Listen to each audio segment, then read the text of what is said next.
كل نفس ذائقة الموت وإنما توفون أجوركم يوم القيامة فمن زحزح عن النار وأدخل الجنة فقد فاز وما الحياة الدنيا إلا متاع الغرور.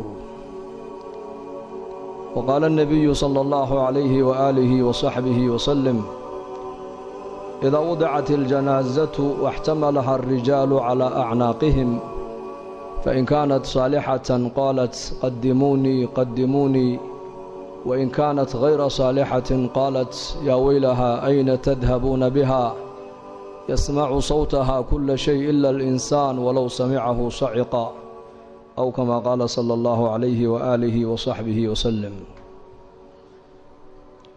حمدا لله، إلهي بانكم mahadinaynaa masaajidka jaamica ee nagu soo kulmiyey. wallaahi kulligeen waxaan doonaynaa maaragtaana ilaahay inaan u dhowaano. a'immadeenna iyo culimmadeenna akhyaarta ee khayrka badan leh masaajidka ay nagu soo dhoweysay iyo majmaceenna barakaysan, keenna hadlaaya iyo keenna lala hadlaaya, inteennuba waxaan u baahannahay ilaahay inaan u dhowaano, inaan ilaahay u dhowaano, oon aakhiradeenna u diyaar garowno, oo adduunyadan aan ka qaadanna diin waxaan ahay ninka ka qaata uu khasaaray. nolosha adduunyadu way bilaabantaa wayna dhammaataa. ilma dhashay haddaad maqasho noloshii adduunyada ayaa u bilaabatay. hebelow dhintay haddaad maqashana noloshii adduunyada ayaa ka dhammaatay. aakhiraduna way bilaabantaayo iyadu dhammaad ma leh. haddaad maqasho hebelow dhintay noloshii adduunyada ayaa ka dhammaatay, aakhiradii weynanka badnayd baana u bilaabantay. hebel baa go-ay. innaku markaan maqallo markaaba waxaa la isweydiiyaa dadii adduunye muxuu ka tegey. calamka samadoo dadka khalqiga ku noole malaa'igtuna waxay isweydiiyaan hebel maxaa ka soo horreeyey. innaku markiiba waxaan isweydiinaynaa markaan maqalno hebel baa go-ay muxuu ka tegey, laakiin malaa'igtu waxay isweydiinayaan maxaa ka soo horreeyey. nebigeennu calayhi salaatu wasalaam waa ka inoo sheegay lahaa, meydka marka la qaadaayo buu nebigu yidhi degta la saarto ee nacashka la saaro, naftaa la sii waday hadday ahayd naf wanaagsan oo ilaahay taqaana oo adduunka dusheeda ilaahay amarkiisa qaadatay hadday ahaydna waxay leedahay anu waan liibaanay horay ii geeya bay leedahay, qabrigayga horay ii dhiga. haddii naftaa la sii wada ay ahayd naf ba-an oo xun oo mujrimada oo dembi badan oo shar badan hadday ahaydna waxay leedahay tani way khasaartay, halkee baad ku wadaan. hadalka naftaasi ay leedahay cid kasta ayaa maqlaysa buu rasuulku yidhi, ilaa jinkiiyo insaga un baanan maqlayn. hadday labadaa la maqashiin lahaana dadku ismay aasayna way argagixi lahaayeen buu nebigu yihi calayhi salaatu wasalaam. maanta waa adduunya, berri waa aakhiro weeyaan. maalin buu nebigu arkay saxaabadiisa iyagoo meel fadhiya oo sheekaysanaya, laanna saxaabadu bashar bay haayeen. cabdulaahi bni cumar bnukhadaab baa lagu yidhi, asxaabta nebi maxamed may qusli jireen? haa way qusli jireen buu yidhi, laakiin iimaanka qalbigooga ku jira ayaa buuraha ka weynaa buu yidhi.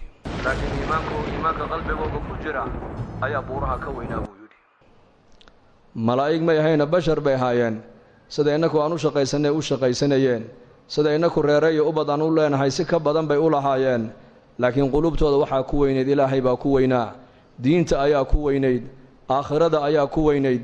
maalin maalmaha ka miduu nebigu arkay jamac asxaabtii ka mid oo meel iyakoo fadhiya markaa ay sheekaysanayaan oy dhoolla caddaynayaan ee qosqoslayaan. markaabuu nebigu ku yidhi, low aghartum dikra haadimi ladaat la shaqalakum cama araakum canhu, yacni almowt. haddaad macmacaan dumiyaha xasuustiisa iyo sheekadiisa aad badsan lahaydeen buu nebigu yidhi, qosolkaa aan nigu arkaayo waad ka mashquuli lahaydeen buu nebigu yidhi calayhi salaatu wasalaam. haddii asxaabtii nebi maxamed ay u baahdeen mar walba inuu nebigu dul joogo, uu ilaahay xasuusiyo, uu dhimashada xasuusiyo, uu aakhirada xasuusiyo. innakoo maanta zamankan joogna zaman alfitan, zaman fitanta iyo mashaakilka ay bateen iyo fasaadku meel walba uu yaallana, inteen uga baahi badannahay asxaabtii nebi maxamed in mar walba layna xasuusiyo ilaahay la kulankiisa, aakhire inay jirto in lagu xasuusiyo, inuu qabri kaa dambeeyo in lagu xasuusiyo. waa arrin lagama maarmaan oo kulligan aan u wada baahannahay. haddaad badin lahaydeen buu nebigu yidhi macmacaan dumiyaha warkiisa iyo sheekadiisa, qosalka aan nigu arkaya buu nebigu yidhi calayhi salaatu wasalaam, maad haleesheen maanad qososheen, waad ka mashquuli lahaydeen buu nebigu yidhi calayhi salaatu wasalaam.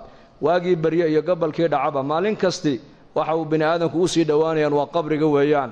qabriguna marka uu hadlayaa wuxuu leeyahay anu gurigii keliga ayaan ahay, anu gurigii darxiga u saaxiibka ahaa baan ahay, anu gurigii madoobaa baan ahay. waxaad iga shaqaysato uunbaad isoo dhiganayso iga heli doontaa. nin reer madiino ansaariya janaasadiisii buu nebigu raacay calayhi salaatu wasalaam. markii qabrigii la geliyey iilka la duldhigay ayuu nebigu saxaabadiisii ku yidhi istakfiruu liakhiikum wasaluu lahu tahbiit fainahu al'aana yus'al buu nebigu yidhi calayhi salaatu wasalaam. walaalkiin ilaahay dembidhaaf u weydiiya. su-aashii qabriga hadda la weydiinayaaye qowlka xaqa in lagu sugana ilaahay u weydiiya. haddaa su-aashii qabriga la weydiinayaa buu nebigu yidhi calayhi salaatu wasalaam. haddaa su-aashii qabriga la weydiinayaa buu nebigu yidhi calayhi salaatu wasalaam. oo su-aasha qabrigu waa maxay? waa saddexdaas su'aalood weeyaan. man rabbuka, man nebiyuka, maa diinuka. mar allii markaa qofka innaku aan dhigna qabriga een ka imanno ka u dambeeya ka soo dhaqaaqaya shanqadhiisa la maqashin buu nebigu yidhi calayhi salaatu wasalaam. laba malag baa u iman doonta alfataanaan, deedna way fadhiisinayaan qofka. saddexdaas su'aalood bay qof walba weydiinayaan. hadduu boqor yahay waa la weydiin, hadduu caalim yahay waa la weydiin, hadduu maaragtaane weli yahay waa la weydiin, hadduu faasiq yahay waa la weydiin. bashariyadda adduunyada ku nool oo dhan saddexdaas su'aalood waa lala sugi doonaa. man rabbuka, ayaa ku rabbaynayey, ayaa ku quudinayey, ayaa ku arsaaqayey, ayaad caabudaysay, ayaad baryaysay, ayaad rajaynaysay, ayaad tala saaranaysay. maa diinuka, diintaadu maxay ahayd? dhaqankaagu muxuu ahaa? maxaad dhaqan ka dhigatood ku dhaqmaysay? man nebiyuka, ninka laynaga soo dhex saarayna maxaad u taqaanay? marka qofkii muuminka adduunyada dusheeda ilaahay garanayey ee iimaanka qabay, ilaahay baa yidhi yuthabbitu allahu aladiina aamanuu bilqowli athaabiti fi lxayaati addunya wa fi alaakhira wa yowma yaquumu alashhaad. ilaahay tabaaraka wa tacaala qofka muuminka iimaanka qaba saddexdaas su'aalood ee qabriga qof walba lagu weydiinayo ilaahay baa qofka muuminka ku sigi doono, ilaahay baa jawaabta haleeshiin doona. walaalayaal, ilaahayna haynagu sugo, allah haynagu sugo, allahana inoo dhib yareeyo. saddexdaas su'aalood baan qof kasta la weydiin doonaa. marka muuminkii adduunyada dusheeda ilaahay kaga baqaayay, ilaahay maad arkin laakiin rumee.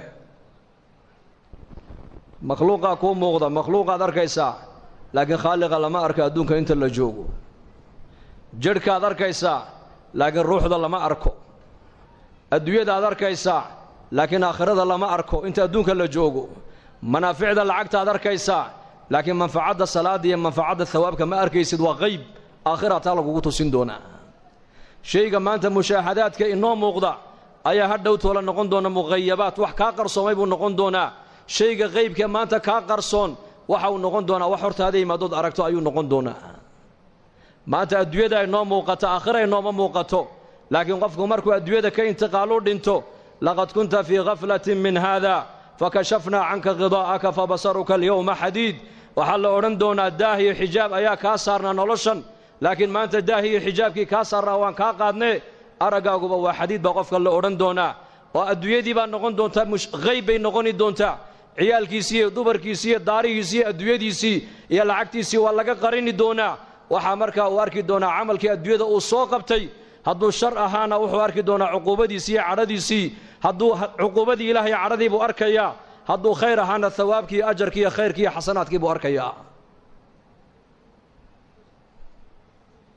adduunyadii waxay noqonaysaa wax kaa qarsoomay, aakhiradiina wax kuu muuqatay noqoni doontaa. markaas adduunyadii waxay noqonaysaa wax kaa qarsoomay, aakhiradiina wax kuu muuqatay noqoni doontaa. marka ilaahay tabaaraka wa tacaala adduunka inta aan joogno lama arki karayo, laakiin aayaadkii ilaahay baa la arkayaa. wa min aayaatihi alleylu waannahaar. habeenku waa aayad weeyaan. aayad waa maxay macnaheegu? waa calaamo ilaahay jiritaankiisa lagu garanayo. maalintu waa calaamo ilaahay jiritaankiisa lagu garanayo. guga iyo jilaalku waa calaamo ilaahay jiritaankiisa lagu garanayo. noloshiiyo geeridu waa calaamo ilaahay jiritaankiisa lagu garanayo. lab iyo dhidigu waa calaamo jiritaanka ilaahay lagu garanayo. faqriga iyo qinadu waa calaamo ilaahay lagu garanayo jiritaankiisa. caalamkan siduu u socdo waxaad ka dhex arkaysaa in ilaahay nidaamkiisu caalamka uu shaqaynayo. laakiin nidaamka ilaahay caalamkan uu ku maamulayo waa nidaam qayba, waa laynaga qariyey, ma arki karayno. sida ruuxda jidhka ku jirta ishaadu aysan u arki karaynin, gacanta dhaqdhaqaaqeegaad arkaysaa, dhegta maqalkeegaad arkaysaa, lugta socodkeegaad arkaysaa, madaxa dhaqaaqiisaaad arkaysaa. laakiin ruuxda bini aadamku ma arki karaan. laakiin gaal iyo islaam halka markuu qof ka dhinto intuba qofka ka dhintay way u ooyaan haddaad tiraahdo maxaad la ooyay waa kan qofkii gacan kama go'in lugna kama go'in dheg lagama goosan oo dhan yahay jirkiisii oo dhan uu dhan yahay maxaad la ooyay haddii la yidhaahdana kulligood waxay leeyihiin shaygii qiimaha lahaaba meesha ka baxay shayga qiimaha la waa maxay waa ruuxdii oo ruuxda maad aragtay may saad u garanaysaa qalbiga ayaa garanaya alqalbu yudriku alxaqaa'iq bay yidhahdeen culammadu qalbiga ayaa xaqiiqada soo taabanaya shaygii qiimaha lahaa waa ruuxda weeyaan ruuxdu waa qayb waa lagaa qariyay ma arki karaysid laakiin inay jirto waxaad ku garanaysaa xarakaat alacdaa caalamkan aad arkayso dhan waxa weeyaan waa kaljasad weeyaan nidaamkan caalamka oo dhan waxaa ku hoos jira nidaamka ilaahay iyo nidaamulghayb la yidhaahdo marka muuminkii iimaanka qabay intuu adduunyadan joogay buu ilaahay cilaaqa la lahaa su-aasha u horraysa marka la yidhaha man rabbuka waxuu li aniga rabbigay waa allah buu leeyahay meheradaydu ima rabbaynayn allah baa i rabbaynayey dukaanku ima rabbaynayn ilaahay baa i rabbaynayey beertu ima rabbaynayn ilaahay baa i rabbaynayey dawladdu ima rabbaynayn ilaahay baa i rabbaynayey xooluhu ima rabbaynayn ilaahay baa i rabbaynayey anu kuma noolayn waxaan adduunyada dul yaalloo dhane bal amarka ilaahay baan ku noolaa laakiin su-aasha dadka maanta haddii mikrafoon la qaato la yidhaha war maxaad ku nooshahay nin walba halka ay asbaabtu ay ka soo gasho dakhligiisu halkuu ka soo galo buu markaaba kuu sheegi mid muxuu ku odhan wallaahi meherad yaroo halkan ku taallaan ku noolahay mid wuxuu ku odhan ciyaalkiibaa dibadda u baxay oo kuwaasaan ku noolahay haddayna baxeen maba noolaaneen mid muxuu ku odhan beer yar baan ku noolahay beer mid wuxuu ku odhan aqal yar baan noo karaysan oo ku noolahay reer jibuutina waxay yidhahdaan letaraadkii baan ku noolay letaraadkii macaashkii may waa inaad tidhaahdaa ilaahay amarkiisaan ku noolahay annaku aladii yuطcimunii wayasqiinii waidaa maridtu fahuwa yashfiinii waladii yumiitunii uma yuxyiinii waa usuul aliimaan usuul alcaqiida waa inuu qofku gartaa dawada aad isticmaalayso shifaadu lama socoto shifaadu xagga ilaahay bay ka timaadaa dukaankaaga iyo meheradaadan iyo suuqaagan waa asbaab weeyaan laakiin risiqu xagga ilaahay buu ka imanayaa waa inaad garataa rabbigu waa allah weeyaan macbuudku waa ilaahay weeyaan ka cibaadada mutaystay waa ilaahay weeyaan ka baryada mutaystay waa ilaahay weeyaan ka rajaha mutaystay waa ilaahay weeyaan ka cabsida mutaystay waa ilaahay weeyaan keligii rajee keligii ka cabso keligii baryo baahidaada keligii u sheego rabbigay waa allah diintayduna alislaam dhaqankaygu waa islaam wax kale anu kuma dhaqmo wax kale ma aaminsani diin baan u noolahay diin baan baranayaa diin baan ka shaqaynayaa qofka diin baan ku jeclaanayaa diin la'aanna waan ku nacayaa